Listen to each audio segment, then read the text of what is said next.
So welcome back to another episode, and welcome back to games I've been playing recently. Some of these are really good and have some hella stories to do with them, and some big surprises happened for me. Really, they did. So I'm just going to jump into it. I'm not going to waste any time. The first game that I put in, I hooked up the FrameMeister. I was capturing a bunch of footage for some other games, but I was like, you know what? I just want to put this in for myself for nostalgic reasons. And that is Tony Hawk's Underground. Does anybody remember this game? Came out in like 2003. This was a birthday present from my friend Rob. Now, the backstory is we had a few years before this where we weren't hanging out. We had a bit of falling out per se. And now we were back together hanging out. And for my birthday, he picked me up this. And what was so cool about Tony Hawk's Underground was, for the first time, it felt like, for me, an RPG. I thought, oh my god, that's great. Because, I don't know if a lot of you know, I was a huge skateboarder in the 80s and 90s. I absolutely adore skateboarding. I used to do it all the time with all of my friends. Yeah, I lived that kind of lifestyle in high school and then outside of high school for sure. I loved alling over things. I got really, really good. And then I got into my 20s and I kind of stopped doing it. But I still do it to this day. I'm going to show some of my skateboards in a little bit as well. So I was excited that it was taking my favorite game, which was Tony Hawk, and can kind of combine it and make it an RPG where you lived in a city, you could run around, you could upgrade your clothing, all of that. But here's the big deal. Here's the big thing that shocked me. It shocked me was Kim was sitting on the couch and I put the game in and I'm like, you know something funny about this? And she's like, well, I said, this had a certain feature where back in the day, you could take a photograph of yourself and upload it to a website and then download it into the PlayStation 2. And I'm like, I made a character of myself. I'm like, I don't know if it's still there. So I find an old memory card, I put it in for PS2, loads, nothing. I'm like, yeah, probably I don't have that. Have another memory card, plug it in, starts to load. I almost dropped my linen, man, and started my grinning because there before me was me in my 20s. And it was scary. The sunglasses, the gaunt face, the cigarette smoker at the time. Oh, even what I was wearing. That's how I looked back then. I'm not saying it was good, because it certainly was not. But there I was in the game after 17 years. And I couldn't believe it, so I started playing the game. And it took me a little bit to get used to playing Tony Hawk again, and especially Underground and the levels and all that.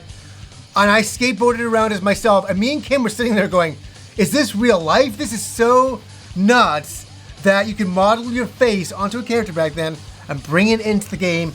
This is 17 years ago. This was a big deal thing. And then I still had my memory card that my character was still there, so it was fun to go around the city and do some skateboarding, and I was like, wow, and had a really, really fun, unexpected experience. I thought I was just gonna put it in, skateboard around. I'd forgotten about the character.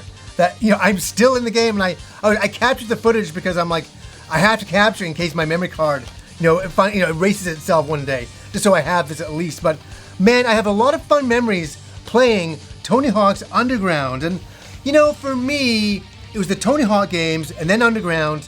And then I remember, I think Underground 2 came out, and I pretty much checked out after that. I was pretty done with skateboarding games for a very, very long time. Now, I want to show you my skateboards that I have. And I bought this a few years ago. This is a Johnny Lucero.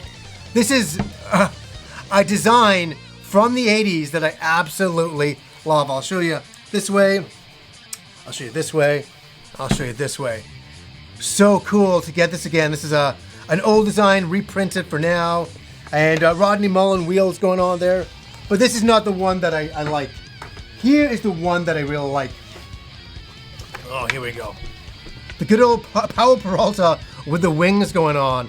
I love this. And you know what? I put my arrow here, so I always remember which is the front to skateboard. And this is the one that I really enjoy. It feels really good. But I'll be honest with you, I get really nervous skateboarding now because I'm if I hit a pebble and I go flying, and it happened to me, I dropped in on a bank, oh my God, it must be around 14 years ago, and I wiped up so hard in the bottom of this pool, I was like, boom! And I'm like, oh. So when you get older, especially into your 40s, you gotta be a little bit more careful, because if you get hurt, you're gone for good. Like, I remember when I was 16 years old, I could fall down and just roll and I'd be okay. Where when you get older, you're not so resilient. Okay, the next game that I've been playing was a fun one to put in. And I was sitting there, as I say, I had all the FrameMeister hooked up, and I was like, what's another game I'd like to try out again? I haven't played in a long time. Strider 2. Strider 2. I don't think I played this since me and Rob talked about it back 12 years ago. And so it was really fun to see upscaled, right, onto the TV. I was like, God damn it, Strider 2 really looks great. And it was an arcade game back in 1999, and it came out in 2000 for North America. And it's a continuation, obviously, from Strider 1. Strider 1 was a great arcade game, ported to every system known to mankind, especially the Genesis version. How is this now? Really good. In fact, I am appreciating Strider 2 more the older that I get. The graphics seem to get better. It gets a little bit more fun every time I put it in. And it captures the magic and the crawling and the enemies and the music design of Strider, of what I encompass Strider to be. I find that this Strider really gets it right. Is it an easy game? Absolutely. You can change all the difficulty though. You can make it a little bit harder on yourself. But this is a game, I don't even know how much it's going for on eBay, but a great game on the PlayStation 1, 20 years old now.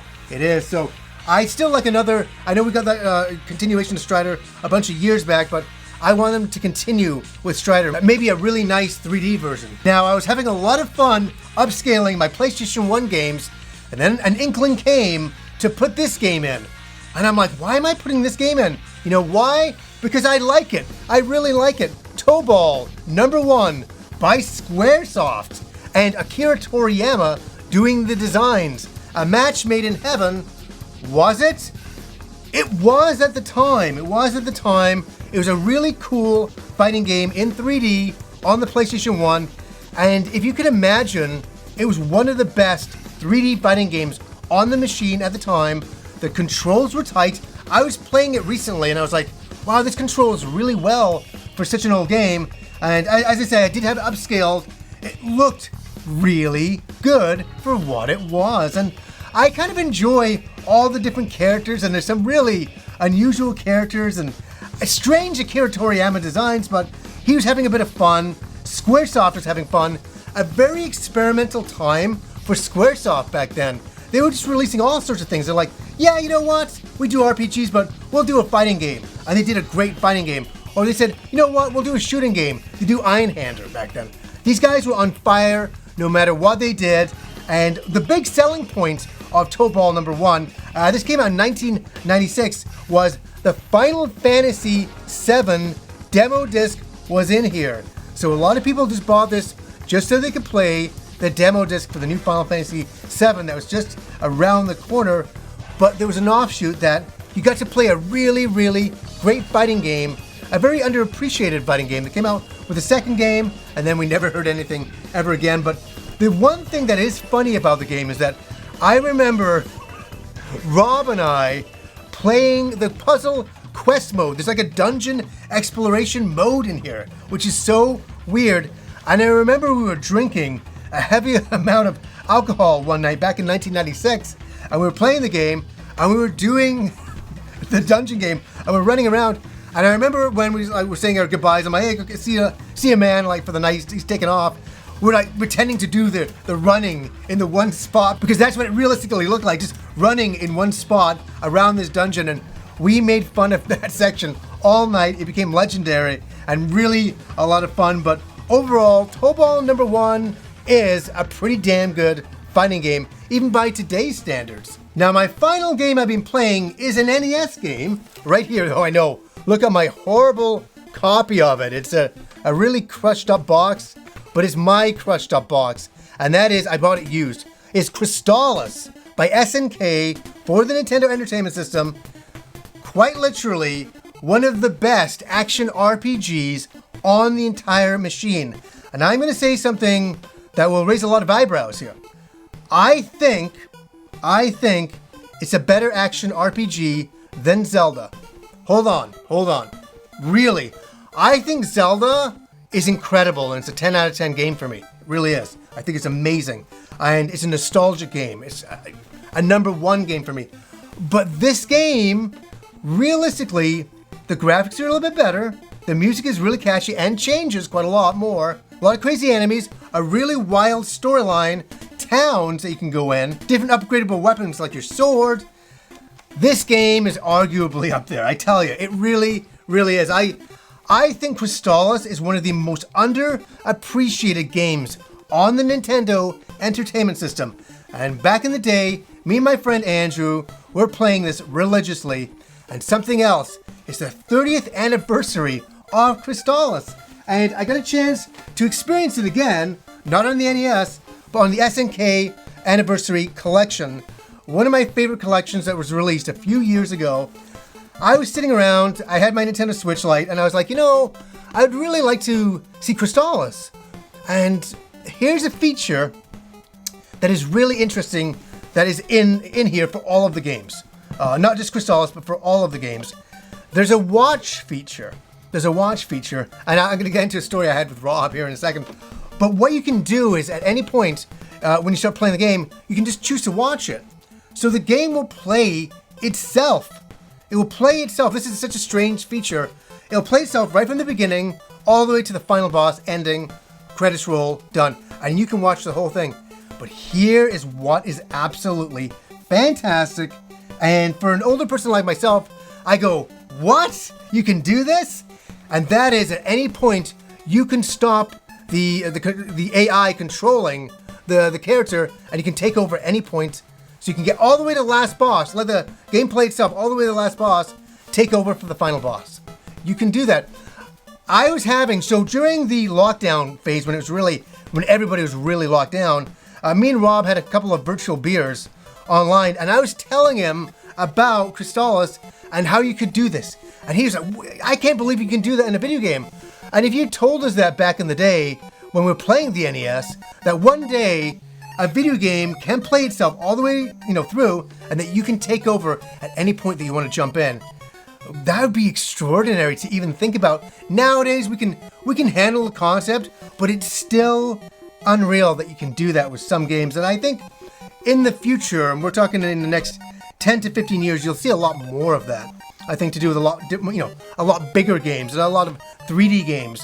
So you can just watch video games. Like, watching video games is a pastime into itself. I used to love watching my friends play video games. It was my Twitch before there was Twitch, right? I just sit and watch my friend Andrew, and I'd love it, and I'd be laughing at him. The same kind of thing we have with thousands of people watching one Twitch streamer now. And I think that there'll come a time when people will want to experience a game on their own. We can do that on YouTube now, but that they can also interact with and play. I thought it was fantastic. Anyways, I don't want to take away from Crystallis. I really love Crystallis. I love also in this collection that you can check out all of the artwork for the game, and you can also check out the Japanese artwork that's in there, because the game is originally called Godslayer in Japan. What an awesome name. And you can also have the game play itself all in straight Japanese right to the end. And Crystallis is one of those games, it's 30 years old, and I'm like, wow. I still remember being around 16 years old when it came out going, Crystallis is absolutely fantastic. I love this game. And you know what? We don't really have to compare Crystallis to Zelda. They can both be absolutely fantastic, because they both are. And Crystallis is just one of those games, I'm kind of rooting for it a little bit, because it's never been taken on by the masses. It's always been Zelda, Zelda, Zelda. And everybody's like, and there's this thing called Crystallis over here, where it needs a lot more recognition. That is for sure. So, guys, those are just some of the games I've been playing recently. So, anyways, guys, until next time.